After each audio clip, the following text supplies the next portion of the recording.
C'est bon, ça va? L'entreposage. L'entreposage ici veut dire quoi? L'entreposage ici, l'entreposage ou le magasinage veut dire quoi? Veut dire ici. L'immobilisation des articles ou des biens qui font l'objet de quoi? Qui font l'objet d'utilisation. D'utilisation dans la production. D'utilisation à long terme, d'utilisation à moyen terme, d'utilisation à court terme. Si c'est à côté là, comme tu sais, ça t'arrange. Car le fournisseur, si vous-même vous ne produisez pas votre matière première, vous ne produisez pas votre produit semi-fini, vous ne produisez pas votre, comment on appelle ça, votre matière première, produit semi-fini ou produit fini, il vaut mieux l'avoir avec vous en quantité suffisante pour une période, juste peut-être pour une semaine, ou un mois, ou 3 mois. Voici les classifications. Une semaine, 1 mois, 3 mois. Afin d'être efficace. On vous a donné un chantier. Et ce chantier, on vous dit que vous devez l'exécuter. C'est un contrat, vous devez l'exécuter en 6 mois. Mais si vous faites près tout, ça veut dire que vous faites trop d'économies en faisant quoi? Vous faites trop d'économies en faisant quoi? En se basant sur quoi? On fait plus. Pendant le mélange, par exemple, je prends toujours l'exemple parce que les maçons sont où les entrepreneurs sont tous des marmailleurs. N'est-ce pas? Pendant le mélange, si normalement on doit faire quoi? On va faire ça. On fait ça. Je vais prendre le télécommande, ça, 18, je vais mettre ça à 16. Chaud. Donc, qu'est-ce qu'ils font? Si normalement ils doivent faire quoi? 3 brouettes de sable, 2 brouettes de gravier, plus 3 sacs de ciment. Au lieu de 3 brouettes de sable, ils font 5 brouettes de sable. 3 brouettes de gravier, ils mettent 4 brouettes de gravier. Le ciment, ils mettent 2 au lieu de 3. Est-ce que vous comprenez? Est-ce que cet édifice-là pourra porter? Est-ce que cet édifice pourra tenir? Ça ne pourra pas tenir. Il y a beaucoup de chutes d'immeubles, de maisons, où ça ne peut pas chuter, mais vous êtes là au fur et à mesure, on met le carreau, vous marchez sur le carreau, 1 mois, 2 mois, 3 mois, après, vous entendez vous entendez qu'il y a de l'air en bas, où vous voyez les fissures. Pourquoi? Parce que ça n'a pas été bien cousu. On a tellement économisé que monsieur il vient voir sa maison, c'est bon, oui, c'est bon. Hein? Souvent, dans certains espaces, vous trouvez que le sol devient mouvant, où la maison rentre dans le sol, Vous voyez l'érosion à côté.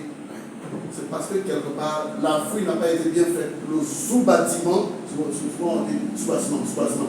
Le sous-bâtiment ou la fondation n'a pas été consolidée. Vous avez compris? C'est bon? J'espère que ce n'est pas la vie d'écran. Non. Le classement, ça sert. Ça c'est quoi? Dans l'entrepôt, forcément, vous avez quoi? Dans l'entrepôt, vous avez des étagères ou des bacs ou des planchers d'exposition des produits. Pour qu'une fois que vous soyez en congé, ou vous êtes malade, ou vous quittez pour partir dans une autre entreprise, car on vous propose mieux là-bas, qu'est-ce que vous avez? Vous avez quoi? Vous avez la dextérité de laisser des traces et de bonnes traces vis-à-vis de celui qui viendra après vous. Est-ce que vous avez compris? Il vient, il fait la lecture. Mais si vous ne l'avez pas briefé, pour lui dire les références de ça, tel type là, gaz B12 et gaz F12, ce n'est pas le même programme. Ils sont tous des gaz. Mais par rapport au poids, à la masse et l'orifice d'ouverture, est-ce que c'est la même chose? Ce n'est pas la même chose. Donc on fait attention à ça. Il ne faut pas coder. Quand tu fais, comment on appelle ça, lorsqu'il procède à l'inventaire, qu'est-ce qu'il doit faire? En procédant à l'inventaire, il doit faire de telle sorte que l'inventaire soit cohérent. Une cohérence d'inventaire, tu classes d'abord les commandes selon leur spécificité, leur nature et leur utilisation finale. Spécificité, nature et utilisation finale. Spécificité, c'est quoi? Est-ce que c'est grand? Est-ce que c'est petit? Est-ce que les couleurs sont cohérentes ou les couleurs sont ensemble? Est-ce que lui, il a un tuyau? Lui, il n'a pas de tuyau. Lui, il doit être posé sur un support. Lui, il n'a pas besoin de support. Lui, pour le soulever, il faut quoi? Il faut être 2, 3 ou 4 gaillards. Lui, pour le soulever, même quelqu'un qui a 18 ans, il peut le soulever. Maintenant, le suivant aussi, le gaz, souvent vous entendez quand vous allez acheter un nouveau frigo ou un congélateur, vous venez le placer chez vous, ou le livreur, quand il vient placer, ils vous disent quoi? Ne le commencez pas avant. Attendez 24 heures ou 72 heures avant de le brancher. Pourquoi? Pourquoi est-ce qu'on le dit? Vous savez? Non, bon. Le frigo, il y a une de mes soeurs, elle a acheté son frigo il y a pas longtemps. Et le livreur a dit elle attend 72 heures avec le monsieur. Il dit comment ça 72 heures? Depuis ce début là-bas, parce que tu as ouvert dans les cartons et tu vas dans maintenant 72. Mais il ne comprenait pas. Elle a branché en même temps. Non. Elle a acheté. Pendant le transport, le gaz bouge. Ça bouge. Est-ce que vous avez compris, ça bouge? Quand vous venez, vous le placez, vous le branchez, le moteur meurt tout de suite. Ça fait juste psst, c'est fini. Le moteur est mort. Car le gaz doit se reposer pour ne pas qu'il doit faire une condensation d'abord. Et ça, là, ce n'est possible que au cours de 72 heures, donc 3 jours. Tu as acheté, tu as mis du temps pour acheter, n'est-ce pas? Tu peux économiser durant 1 mois, 2 mois, 3 mois pour acheter une bouteille de gaz. On te dit seulement d'attendre 3 jours. Dans 3 jours là, tu ne peux pas aller acheter, comment on appelle ça, une glacière, et puis tu as une t-shirt de la glace, tu mets l'eau dedans, tu bois. Quand tu regardes ton frigo ou bien ton congélateur, tu te dis, ah, Joe, quand je vais poser l'eau dedans là, je vais te boire, je vais te boire. Ou bien, on se stimule comme ça, nous-mêmes on se blague. Mais tu as branché tout de suite. Tu as payé par exemple à 172 ou bien 192 ou bien à 220 000. Tu branches avec pouf, ton argent. C'est pas lui, il t'a dit. C'est comme ça que ça se passe. Donc c'est le gaz qui bouge là. On laisse ça se condense. Est-ce que vous avez compris? C'est ça. C'est la petite technique qu'on ne parle pas. Sinon, ah non, il faut essayer. Quand je parle de ça, il faut écouter. Lui, il sait que si ça pète quelque part, tu vas venir vers lui en lui disant, ah non, tu m'as vendu un faux truc. Non. Et tu n'as pas vendu un faux truc, c'est toi qui n'as pas été patient. Vous êtes d'accord? Oui. Donc, ça, c'est le classement sur les étagères, dans les bacs, etc. Vous êtes d'accord? C'est bon? Maintenant, venons au niveau des techniques d'entreposage et assimilé. Les techniques d'entreposage et assimilé. Nous avons quoi? La normalisation des articles. C'est quoi? Qu'est-ce que vous entendez par normalisation des articles? La normalisation, on va les normes. C'est-à-dire qu'en fonction des articles, soit petit, gros, moyen, on va les classer en fonction de leurs différentes tailles. Vous connaissez Codinum, non? Ouais. Codinum, ouais. C'est une entreprise de certification. Ouais. Tout ce que vous envoyez, regardez dessus, c'est certifié ISO 9001 ou ISO 9002, 2000, ISO 9009, ISO 9002, 9002 ou 9006, 2022. Est-ce que vous avez compris? Donc vous les classez en fonction de leur norme. Ça peut être gaz B12, gaz B12, Petrosi, gaz B12, quelle autre société de gaz là, de production de gaz? La Simam aussi. Il y a Simam, non, n'est-ce pas? Est-ce Est-ce que les deux entreprises ont reçu la même certification? Non. Et aujourd'hui, à part Codinum, il y a une autre société de certification qui est privée. Codinum, c'est quoi? C'est public. Est-ce que vous avez compris? Donc, de la manière dont lui va certifier, est-ce que Codinum doit forcément certifier ici? On connaît l'administration publique et la maman, tu payes l'adresse, on va te dire, ah, tu fais ça, on va te choisir, n'est-ce pas? Tu te dis, je me structure, je me planifie et je fais ceci. D'accord? Voilà, c'est la spécification.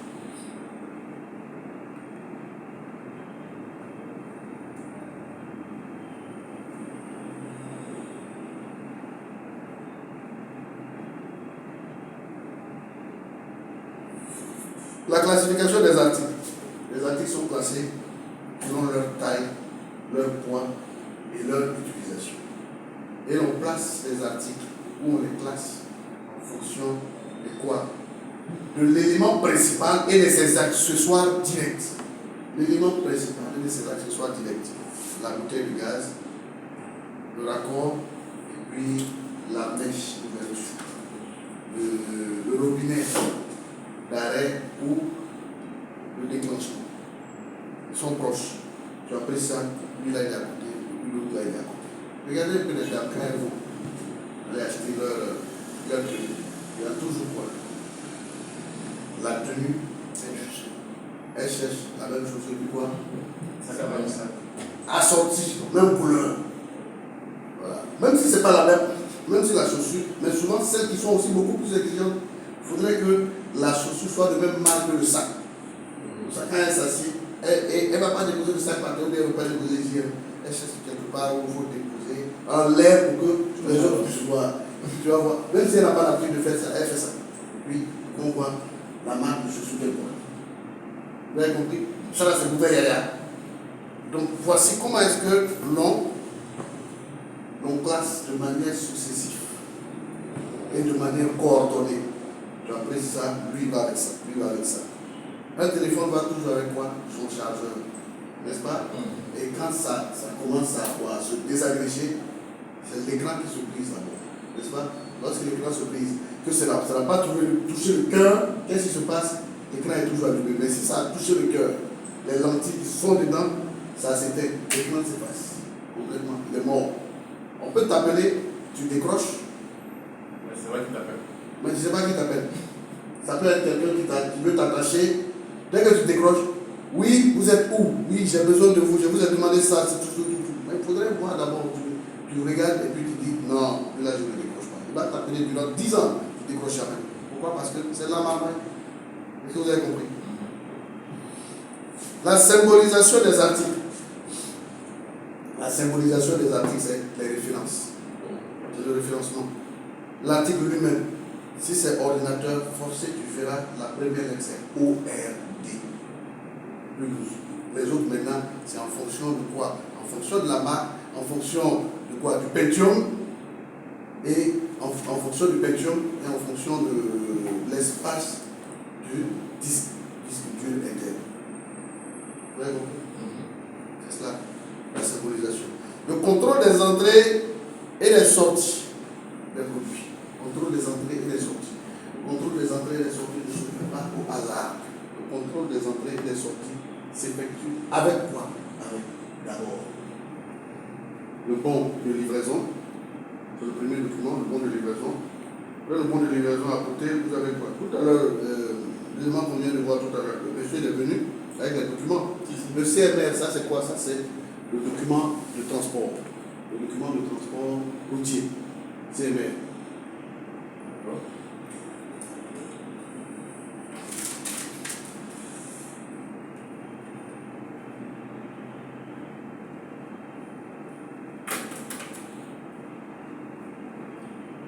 Le document de transport routier. CMR.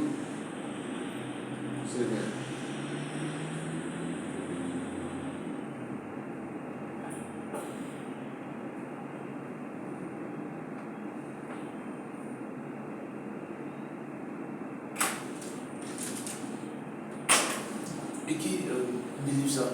Hein? Qui délivre ça? C'est le transporteur, le livreur, celui qui vient vous donner votre marchandise. Tout à l'heure, c'est le transporteur qui est venu de mettre ça au magasinier ou au gestionnaire du stock. Hein? Convention de transport des marchandises, c'est la signification CMR, convention de transport des marchandises. Convention de transport des marchandises.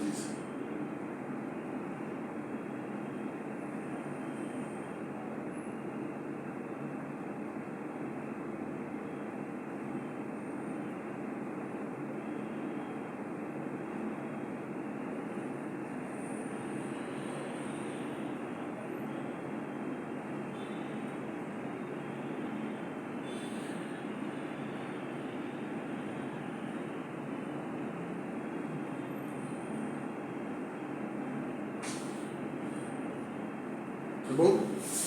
On n'a pas d'autre encore. Le contrôle de retour de ceux non utilisés. Comment est-ce que vous lisez ça? Est-ce que dans vos entreprises, est-ce que vous avez réussi une fois où il vous a été imposé d'effectuer un retour de commande non conforme ou excessif?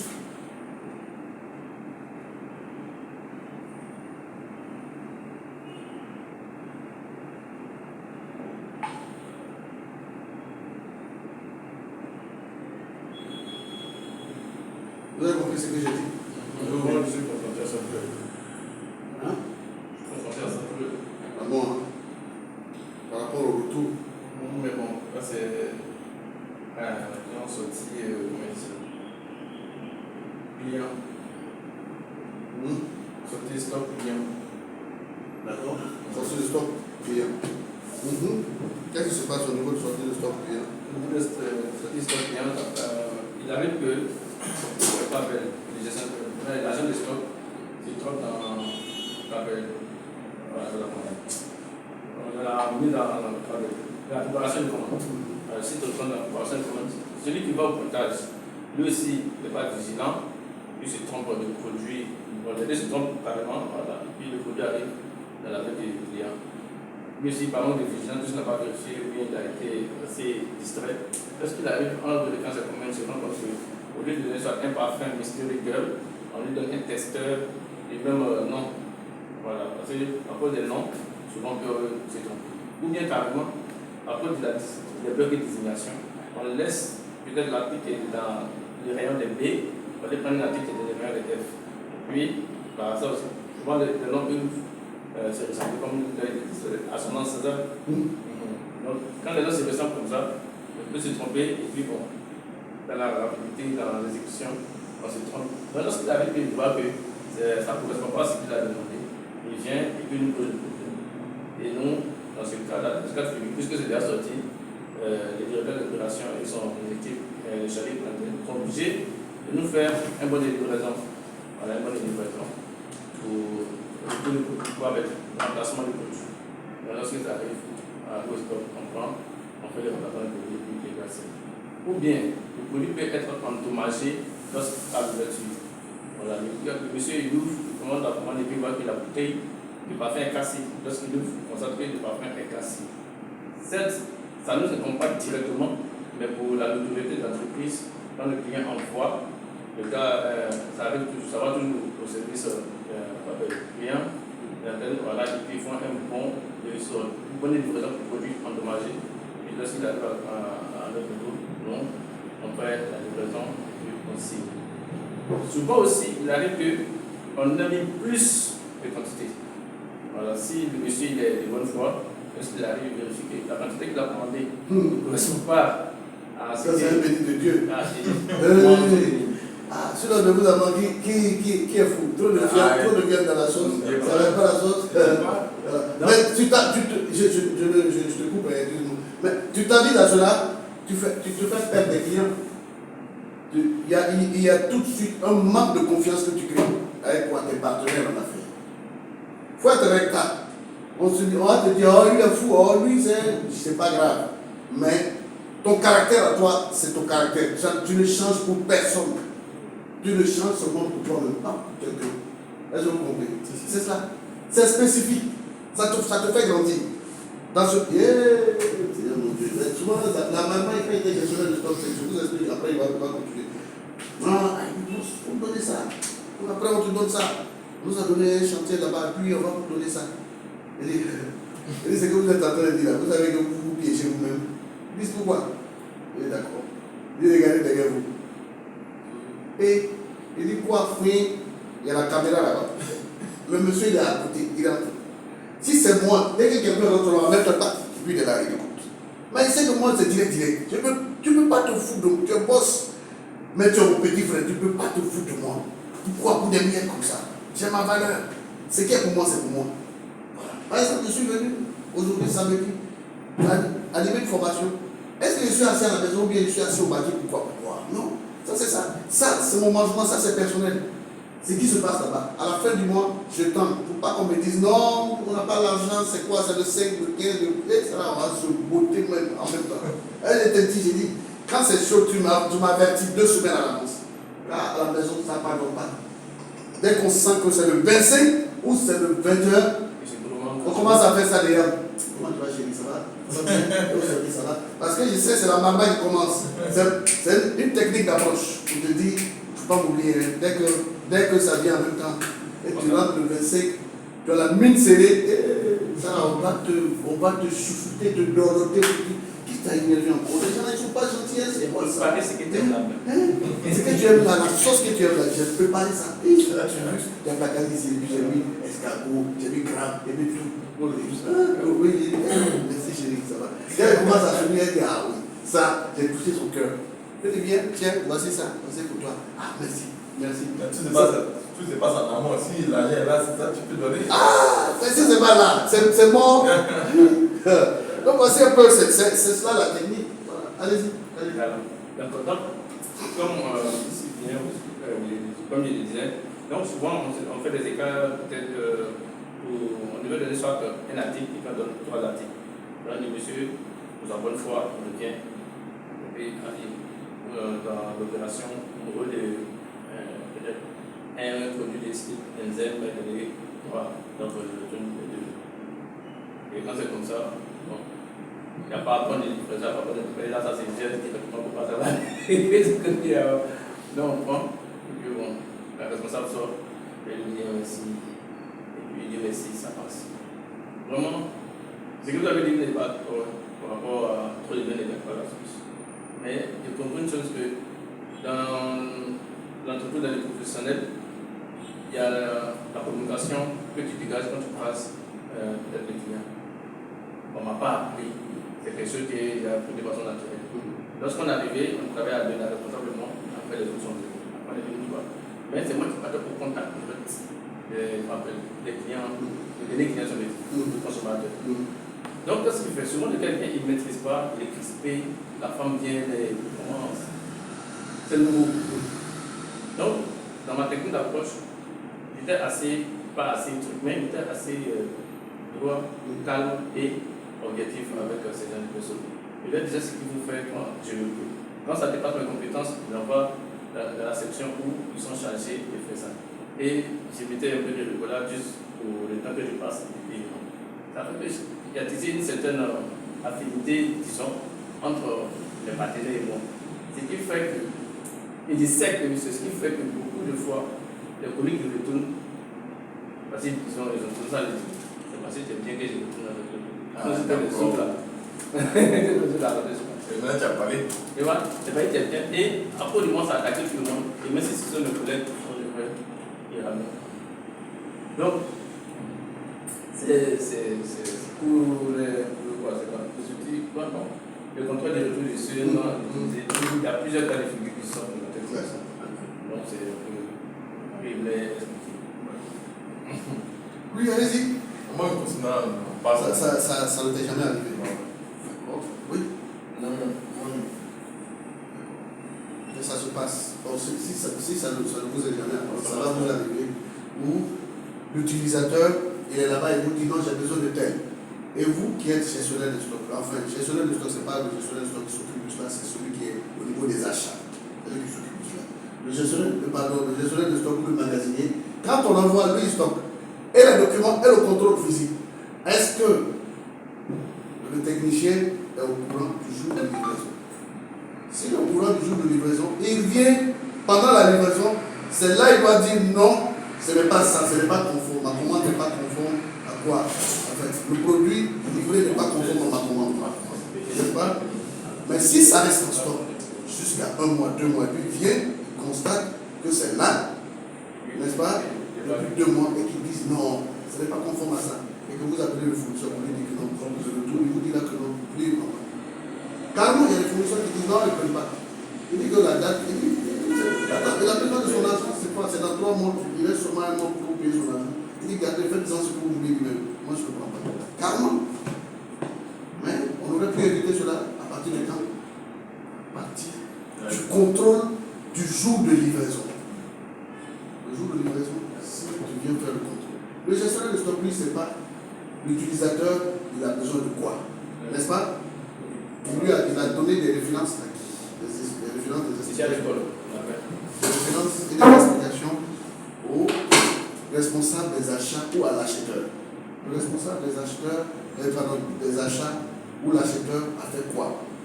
Il a juste lancé la commande selon l'expression du besoin qui lui a été exprimé.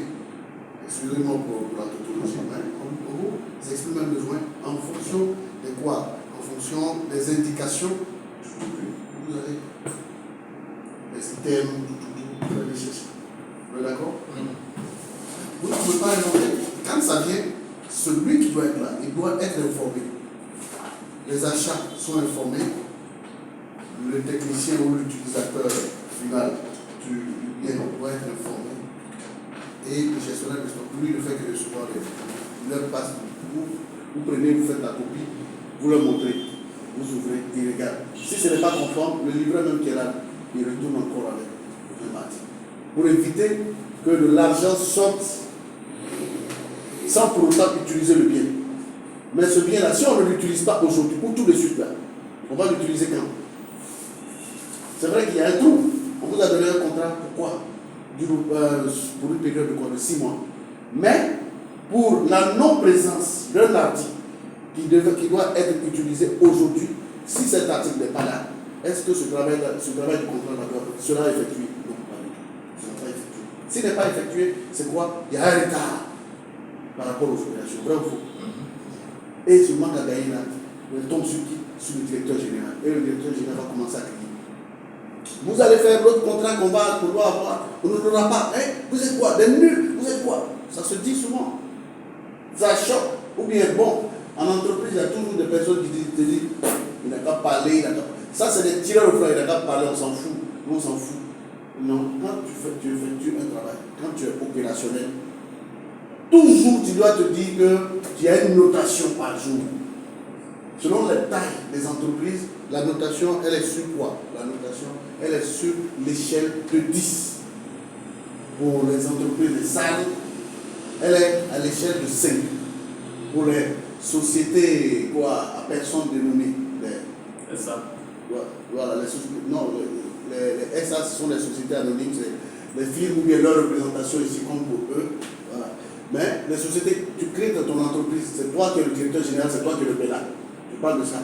Voilà. Tu as créé, constitué, tu es allé au CPC, tu as tous tes documents, tranquille, c'est toi. Et tu es l'employé et tu es l'employeur, n'est-ce pas? Mais pour des types comme ça, à l'échelle de quoi? À l'échelle de 2. Du matin au soir. Est-ce que tout ce que tu avais comme tâche à accomplir, est-ce que tu les as accomplis en totalité? Eh bien, est-ce que lorsque tu t'assieds le soir, tu fais comment on appelle ça? Ton bilan où tu te remémores par rapport à tout, par rapport au process, est-ce que tu es rentré dans le cadre? Est-ce que tu retournes dans le normes? Est-ce que tu n'as pas fait le raté quelque part? Forcer personne, aucune entreprise ne peut dire qu'elle fait à 100% le travail du matin au soir. De 6h30 à quoi? À 15h30. De 7h30 à 17h30. De 8h à 17h30 ou à 18h. C'est fini. Ça, je l'ai expérimenté quand j'étais livreur. Quand les conventionnés, qu'est-ce qu'il a fait? Qu'est-ce qu'il a pu garder? Qu'est-ce qu'il a pu avoir comme livraison? Quel nombre de commandes il a pu avoir? Quel nombre de livraisons il a pu livrer? Et pourquoi est-ce que ce n'est pas livré? Et quand il faisait ça, ça me permettait au moins d'atteindre mon objectif. Et quand ma cliente m'a donné son produit pour livrer, me demande pourquoi est-ce que ce n'est pas livré, je lui trouve une explication. Ça fait qu'il fidélisait beaucoup de clients. Et même quand j'ai laissé, mon téléphone n'avait pas de sonner. On a besoin de vous, peut-être vous, on a besoin de vous, mais pas des gens comme vous. Le mot comme vous là, c'est un mot. Qu'est-ce que tu as fait après? Tu as fait quoi? Par rapport à quoi? Au contact que tu as laissé ou au meilleur feeling que tu as laissé par rapport à la J'ai voulu mettre en place une structure de livraison, mais mon absence a fait que les personnes qui venaient, en tout cas, n'ont pas bien géré le truc. Parce que vous tenez une image, On n'a pas tenu mon image. Parce que bon, voilà. Ils disent que si la personne n'arrive pas à trouver comment c'est que la personne n'était pas efficace. Voilà, elle n'est pas compétente, la personnalité. C'est parce qu'il travaille avec moi et qu'il arrivait à mieux pas avec les papiers de travail que le travail avançait. Mais quand il fait circuler la parole, les gens faisaient de sécurité. Et même moi, maman, il ne me faisait pas les points des journées pour que je puisse faire les retours au table des mains et puis savoir quels sont les prochains résultats, tout ça. Donc il y avait tellement de... Pour moi, vous dites un point très essentiel, bon, très pertinent si je le dis ainsi, mais c'est relatif.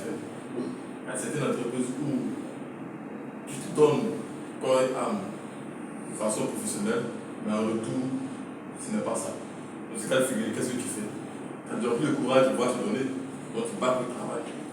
Mais retomber, c'est à ton responsabilité, tu te fous. Donc c'est ça. Je veux dire. Je veux aussi dans ce qu'il a dit. Je suis comme ça. Moi, je suis au cœur, j'ai un logistique et administration. Et nous, on est au cœur de tout. Nous, on est à la fois SAP, système, logistique, en même temps, approvisionnement, tout. On travaille même. Moi, je peux travailler de 7 heures, de 8 heures, non, on commence à 8 heures à 17 heures. Mais de 8 heures à 17 heures, il y a des tâches. Tu ne peux pas. On a maintenant multitâches. On fait maintenant plusieurs choses en même temps à la fois. Et de 8 heures à 17 heures, tu ne peux pas. Je travaille avec ma patronne à 17 heures, oui, jusqu'à 22 heures. C'est ce que je voulais demander tout à l'heure. Est-ce qu'après 18 heures, on ne vous demande pas de continuer, qu'il y a une nouvelle opération qui est là?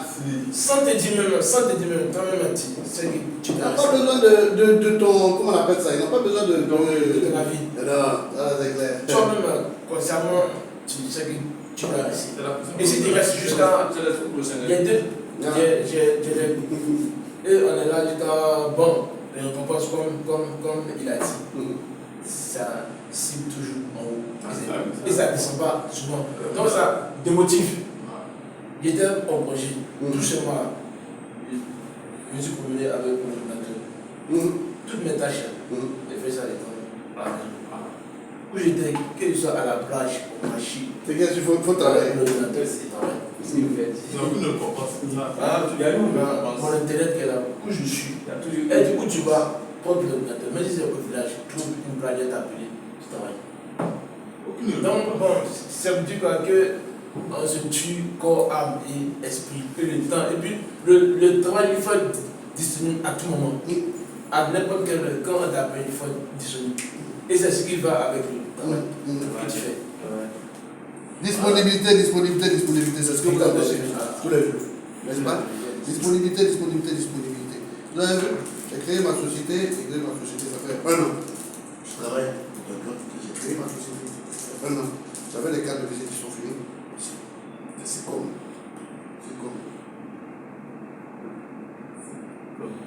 Donc, le monsieur, il se fout de moi. Je lui dis, j'ai dit, hey, c'est par plaisir que je suis là. Il dit, moi, je travaille avec mon papa. Durant 8 ans. Est-ce que ton papa a dit que moi, j'ai volé son argent? Il dit non. Je me suis foutu de lui. Il dit non. Est-ce que je n'ai pas été efficace? Il dit si. Il dit d'accord. Il dit, j'ai des relations. Il dit, c'est une passion. Voilà.